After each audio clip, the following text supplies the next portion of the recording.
Dahil marami tayong natirang kanin, kailangan isang natin. Sayang naman, baka mapanis. Heard, sir! Siyempre, nilagay natin ang bawang. Minsan yung nagsasangag, nilalagyan ng binating itlog. Pero dalawa lang kaming kakain, hindi na kailangan ng itlog.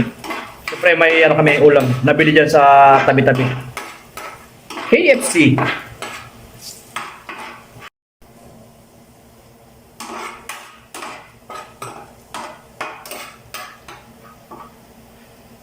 Tapos may natira kaming mixed vegetable. Ayan, pwede ng pansahog.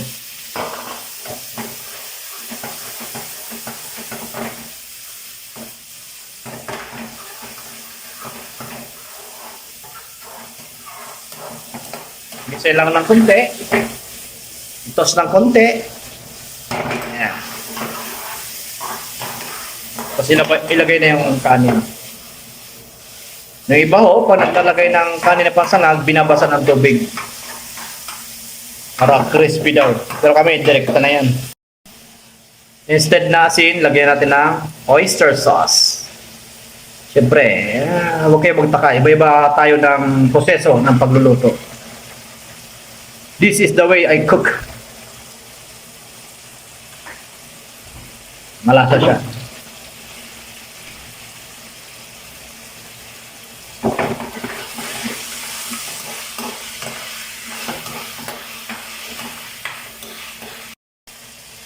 Lagay na po natin yung kanin.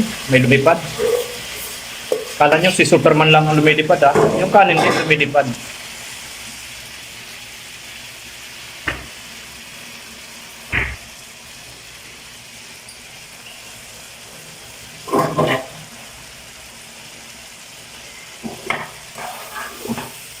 Paghalo-haloin po. Minsan, ako pa nagsasangag, nilagyan ko ng asukal para mabalance yung alat tsaka tamis. Minsan lang yun.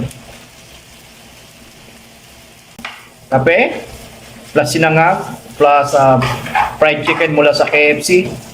Parang almusal na rin. Nagsama-sama yung tanghali at tsaka almusal.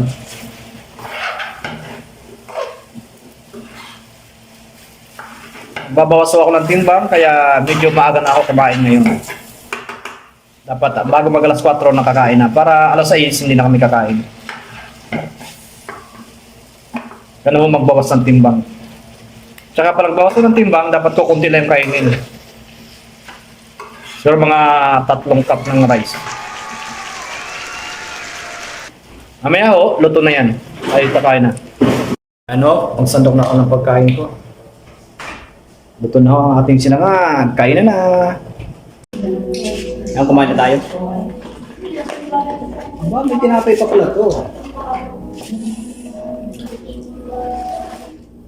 Sa lagang 15 real, 4 na piraso. Habang manunod, yung TV, kain tayo. Conscious.